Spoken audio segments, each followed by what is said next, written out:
राधे राधे दोस्तों, आज की इस वीडियो में हम आपको श्री दुर्गा सप्तशती के 7वें अध्याय का पाठ करके हिंदी में सुनाएंगे। महर्षि मेधा ने कहा, दैत्यराज की आज्ञा पाकर चंड और मुंड चतुरंगिनी सेना को साथ लेकर हथियार उठाए हुए देवी से लड़ने के लिए चल दिए।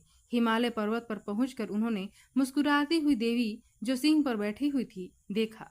जब असुर उनको पकड़ने के लिए तलवारें लेकर उनकी ओर बढ़े तब अंबिका को उन पर बड़ा क्रोध आया और क्रोध के मारे उनका मुख काला पड़ गया। उनकी भ्रिकुटियां चढ़ गईं और उनके ललाट में से अत्यंत भयंकर तथा अत्यंत विस्तृत मुख वाली लाल आंखों वाली काली प्रकट हुई, जो अपने हाथों में तलवार और पाश लिए हुए थी। वह विचित्र खड्ग धारण किए हुए थी तथा चीते के चर्म की साड़ी एवं नरमुंडों की माला पहन रखी थी। उसका मांस सूखा हुआ था और शरीर केवल हड्डियों का ढांचा था, और जो भयंकर शब्द से दिशाओं को पूर्ण कर रही थी।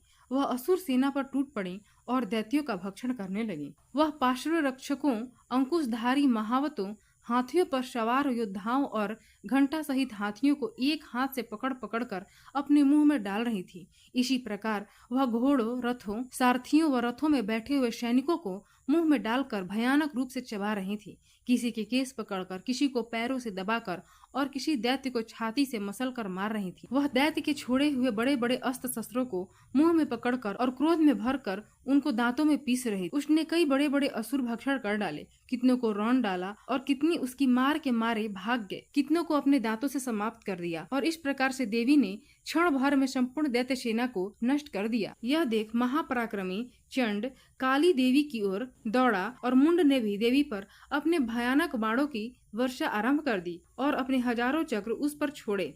उस समय वह चमकते हुए बाण व चक्र देवी के मुख में प्रविष्ट हुए और इस प्रकार दिख रहे थे जैसे मानो बहुत से सूर्य मेघों की घटा में प्रविष्ट हो रहे हैं। इसके पश्चात भयंकर शब्द के साथ काली ने अत्यंत जोश में भरकर विकट अट्टहास किया। उसका भयंकर मुख देखा नहीं जाता था। उसके मुख से श्वेत दांतों की पंक्ति चमक रही थी। फिर उसने तलवार हाथ में लेकर शब्द कहकर चंड के ऊपर आक्रमण किया और उसके केस पकड़कर उसका सिर काटकर अलग कर दिया। चंड को मरा हुआ देखकर मुंड देवी की ओर लपका, परंतु देवी ने क्रोध में भरे उसे भी अपनी तलवार से यमलोक पहुंचा दिया। चंड और मुंड को मरा हुआ देखकर उसकी बाकी बची हुई सेना वहां से भाग गई। इसके पश्चात काली चंड और मुंड के कटे हुए सिरों को लेकर चंडिका के पास गई और प्रचंड अट्टहास के साथ कहने लगी, हे देवी, चंड और मुंड दो महादैत्यों को मारकर तुम्हें भेंट कर दिया है।